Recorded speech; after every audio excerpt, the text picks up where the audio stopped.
Smart thanks to Pramil Preschool Aisha and Talent Camp TV. And my #1 fan, my mom. You too can shine with Pramil Preschool. Sa unang hirit, ang saya-saya.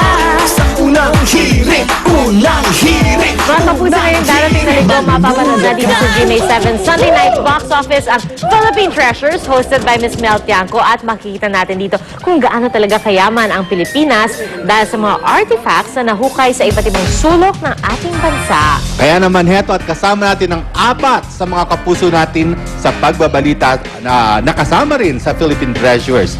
Good morning, Marie Sumali. Good morning. And of Good course, si morning. Tina. Morning. Tina Panganiban Teres, Jan Consulta. Good morning. At sino nga ito? Talagang Cesar Apolinario. Cesar. Bida. Kuya Lar, mukhang Hindi, bida. kasi pakakapihin ako. Okay. Kasi katabi mo. Okay. So, hindi yan save the best for last. Pero okay, guys. Nako, ilang beses na namin nakita yung vlog. Mukhang very exciting itong papanoorin natin sa SNBO. So, ano bang dapat abangan ng mga kapuso natin dito sa special Philippine Treasures? Well, definitely, Yera Mapia, talagang napaka-exciting yung naging adventure naming 4. No? Iba't ibang lugar, iba't ibang yaman ng Pilipinas ang talagang nakita namin dito. Ikaw saan ka pumunta? Ako nagpunta ako sa Cebu. Okay. At napaka-exciting ng biyahe namin nung SP ko na si Brian Brazil at saka si Kimberly Referzo. 5 oras kami nagbiyahe, Pia, pero talaga namang sulit yung biyahe at sobrang saya nung aming mga na-uncover. Kasi ang kaibahan nung Pia, talagang unlike other burial sites na looted na, ito untouched pa yung ancient burial site. Kaya talagang intact lahat ng aming mga nakita. So, makikita namin na talagang hinukay nyo pa, di ba? Parang sinasabi Yes, ko kanina. kasama namin yung mga experts at archaeologists ng National Museum. Wow, okay, ikaw, abangan Tins. namin yan. Ikaw, Tins, saan ka nagpunta?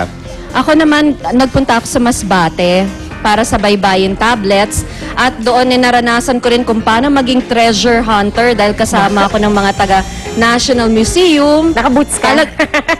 Parang hindi heels. Talagang nag-dig kami dun sa area kung saan nakita yung baybayin tablets at makikita dito kung ano ba yung pagpapahalaga ng mga Pilipino sa mga hindi nila akalain ay treasure pala dahil yung baybayin tablets ginawa nilang doormat. Wow!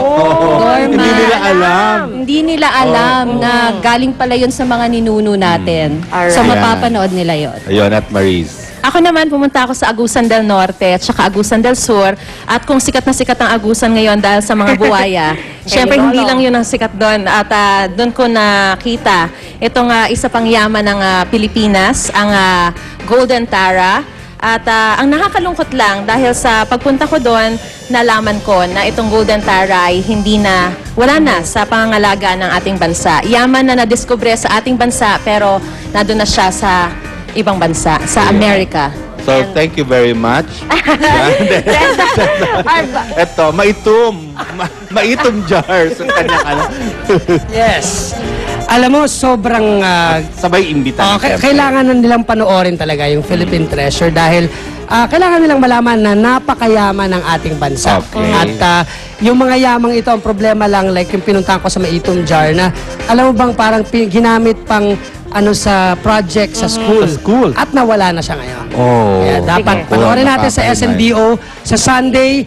Alamin natin ang kagandahan ng ating bansa.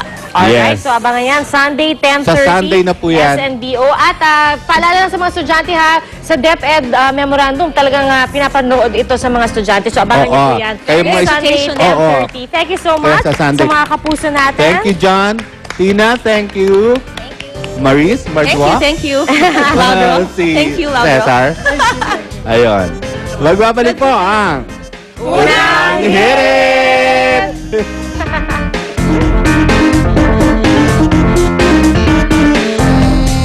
Are you a certified creamaholic? What's this? Creamo Classic. Luscious chocolate cookies.